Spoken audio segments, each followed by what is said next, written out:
السلام علیکم خواتین و حضرات، کیسے ہیں آپ سب لوگ؟ امید ہے خیریت سے ہوں گے۔ جی ہاں، ماہنامہ آبکری جو بعض اوقات مردوں باوقار خواتین کے لیے گھر بھر کی جسمانی بیماریوں، ذہنی الجھنوں اور روحانی مسائل کا حل ہے۔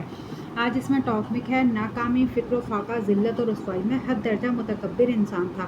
دوسروں کو اپنے سے کمتر سمجھتا اور ہر کسی کو بات بات پر گالی دیتا تھا۔ رب تعالیٰ کے دی گئی نعمتوں کی بھی ناقدری اور ناشکری کرتا، انسان کو انسان نہ سمجھتا۔ جیسے عمر بڑھتی گئی میں بہتر ہونے کے بجائے بدتر ہوتا گیا، اور ایسا وقت بھی آیا کہ اپنے ایمان سے بھی بدگمان ہو گیا اور کہتا تھا کہ کاش میں غیر مسلم ہوتا۔ نعوذ باللہ، اگر کوئی میرے سامنے اللہ کا نام لیتا تو اسے حقارت کی نظر سے دیکھتا۔ گھر والے بھی اسی غلط فہمی میں رہے کہ شاید وقت کے ساتھ ساتھ میرے اندر تبدیلی آ جائے گی، میرا رویہ بھی بہتر ہو جائے گا۔ جب جوانی کی عمر کو پہنچا تو قریبی رشتہ داروں میں میری منگنی ہو گئی۔ گھر والے سمجھتے تھے کہ شاید شادی کی فکر ہوگی تو شاید میں اندر تبدیلی آ جائے گی، ذمہ داری کا احساس ہوگا، مگر میرے اندر ذرا برابر بھی تبدیلی نہ آئی۔ منگیتر کے نام پر تھوکتا تھا۔ جس لڑکی کے ساتھ میری منگنی کی گئی وہ خوبصورت، باحیا اور نیک تھی، مگر میں اسے ذرا برابر بھی اہمیت نہ دیتا اور کہتا کہ وہ میرے قابل نہیں، بدصورت، بے وقوف ہے۔ رشتہ داروں میں جب کبھی اس لڑکی کا تذکرہ ہوتا تو اکثر اس کا نام سنتے ہی میں تھوکنا شروع کر دیتا۔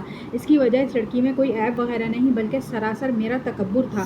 میں کہتا تھا کہ وہ میرے برابر نہیں، میں خوبصورت، سمجھدار، ذہین اور اعلیٰ خوبیوں کا مالک ہوں، جبکہ اس کے اندر ایسی کوئی بھی چیز نظر نہیں آتی تھی۔ لڑکی والوں کو جب معلوم ہوا تو انہوں نے اس سب کے باوجود بھی صبر و تحمل کا مظاہرہ کیا، مگر میں اپنی حرکتوں سے باز نہ آیا۔ لڑکی کے گھر والوں نے معاملے کو افہام و تفہیم کے ذریعے حل کرنے کی کوشش کی، مگر میں نے اپنی روش نہ بدلی، جس وجہ سے آخرکار رشتہ ٹوٹ گیا۔ اس دن کے بعد میری زندگی کا زوال شروع ہو گیا۔ کچھ عرصے بعد میں نے رشتہ داروں سے باہر بڑی دھوم دھام کے ساتھ شادی کی۔ بہت خوش تھا کہ جیسی لڑکی چاہتا تھا وہ ویسی مل رہی ہے، مگر یہ بھول گیا تھا کہ میرے ساتھ مکافات کا سلسلہ شروع ہو چکا ہے۔ شادی کے دوسرے دن ہی بیوی چھوڑ کر میکے چلی گئی، مجھ پر ایسا گھناؤنا الزام لگایا کہ جس کی کوئی حقیقت نہ تھی، اور طلاق دینے پر مجبور کر دیا۔ سارا غرور خاک میں مل گیا۔ میں رشتہ داروں میں اور باہر ایسا بدنام ہو چکا تھا کہ کوئی بھی مجھ سے شادی کرنے کو تیار نہ تھا۔ کافی جگہ رشتے تلاش کے آخرکار ایسی لڑکی سے شادی کرنی پڑی جس کے تانے اپنی منگیتر کو دیتا تھا کہ یہ موٹی، بدصورت اور منہ زور ہے، حالانکہ اس لڑکی میں ایسا کوئی بھی عیب موجود نہ تھا، مگر میری بیوی میں یہ تمام چیزیں موجود ہیں، مگر اس کے باوجود بھی مجھے سمجھوتا کرنا پڑا کیونکہ کوئی بھی مجھے رشتہ دینے کے لیے تیار نہ تھا۔ بات صرف یہاں تک ختم نہ ہوئی بلکہ میرے روزگار کا سلسلہ بھی ختم ہو گیا۔ مختلف کمپنیوں میں نوکری کی درخواست کی، مگر ہر جگہ سے ناکامی ہی ملی۔ پھر کوشش کر کے اپنا کاروبار شروع کیا تو اس میں بھی بس بری طرح ناکام ہوا اور ایسا گرا کہ آج تک دوبارہ سنبھل نہ پایا۔ اس وقت حالات کی کشمکش، بیوی کے بے جا طعنوں، فکر و فاقہ اور غربت نے چاروں طرف سے گھیر رکھا ہے۔ میرا سارا تکبر خاک میں مل چکا ہے، مگر بہت دیر ہو چکی ہے۔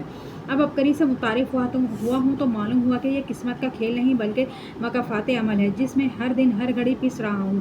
اب وظائف کرتا ہوں، روتا ہوں، اللہ سے توبہ کرتا ہوں کہ اب مکافات کا سلسلہ بند ہو جائے تاکہ زندگی میں کوئی سکھ کا لمحہ میسر ہو۔ اللہ تعالیٰ ہمیں تکبر، دوسرے کی عیب جوئی اور حق تلفی سے بچائے، آمین۔ قارئین، گزشتہ چند سال سے عبقری رسالہ ہرما پڑھ رہا ہوں۔ میں محترم شیخ الوظائف کو دن رات دعائیں دیتا ہوں کیونکہ ان کی روحانی محافل سے ایمان اور زندگی گزارنے کا رخ ملا ہے۔ عبقری میں شائع ہونے والی ہر تحریر قابل تعریف اور فائدہ مند ہے۔ شیخ الوظائف کا کالم حال دل، طبی کالم اور علامہ لاہوتی صاحب کا سلسلہ جنات کا پیدائشی دوست بہت شوق سے پڑھتا ہوں۔ اس کے علاوہ مکافات پر مبنی واقعات بھی ضرور پڑھتا ہوں جس سے عبرت حاصل ہوتی ہے۔